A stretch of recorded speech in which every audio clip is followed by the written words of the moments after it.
ರಾಜ್ಯದಲ್ಲಿ ಕಳೆದ 9 ತಿಂಗಳಿನಿಂದ ಕಾನೂನು ಸುವ್ಯವಸ್ಥೆ ಕುಸಿದಿದೆ ಎಂದು ವಿಧಾನಸಭೆ ವಿರೋಧ ಪಕ್ಷದ ನಾಯಕ ಆರ್ ಅಶೋಕ ತಿಳಿಸಿದ್ದಾರೆ. ಕಲಬುರಗಿಯಲ್ಲಿಂದು ಸುದ್ದಿಗೋಷ್ಠಿಯಲ್ಲಿ ಅವರು ಕಳೆದ ಹಲವು ತಿಂಗಳಿನಿಂದ ರಾಜ್ಯದಲ್ಲಿ ಹಲವು ದೇಶ ವಿರೋಧಿ ಹಾಗೂ ಕಾನೂನು ಬಾಹಿರ ಚಟುವಟಿಕೆಗಳು ನಡೆಯುತ್ತಿವೆ. ಇವುಗಳನ್ನು ಹತ್ತಿಕ್ಕುವಲ್ಲಿ ರಾಜ್ಯ ಕಾಂಗ್ರೆಸ್ ವಿಫಲವಾಗಿದೆ. ಅಲ್ಪಸಂಖ್ಯಾತರನ್ನು ಓಲೈಕೆ ಮಾಡಿ ರಾಜಕೀಯ ಲಾಭ ಪಡೆಯಲು ಮುಂದಾಗಿದೆ. ಆದರೆ ಇದು ಕಾಂಗ್ರೆಸ್ನ ಮನಸ್ಥಿತಿಯನ್ನು ಪ್ರತಿಬಿಂಬಿಸುತ್ತಿದೆ ಎಂದು ತಿಳಿಸಿದರು.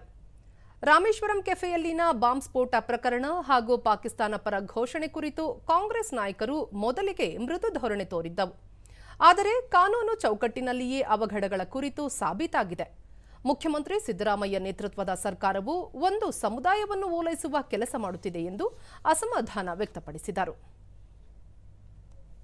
ಬಂಧಿಸಿದ್ದಾರೆ. ನನ್ನ ಪ್ರಕಾರ ಇನ್ನೂ ಬಹಳ ಜನ ಇದ್ದಾರೆ. ಅಲ್ಲಿ ಘೋಷಣೆ ಕೂಗಿದಾಗ ಜೈ ಎಂದವರು ಕೂಡ ಇದಕ್ಕೆ ಪಾಲ್ದಾರ.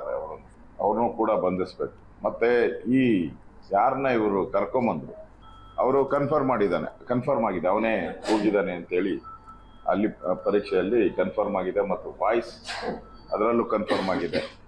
ನಾನು ಕಾಂಗ್ರೆಸ್ ಅವರ ಕೇಳಕ್ಕೆ ಇಷ್ಟಪಡ್ತೀನಿ, ಇಷ್ಟು ದಿನ ಏನು ಹೇಳ್ತಾ ಇದ್ರಿ ನೀವು, ಈಗ ಏನು ಹೇಳ್ತೀರಾ ಕಾಂಗ್ರೆಸ್ ಅವರಿಗೆ?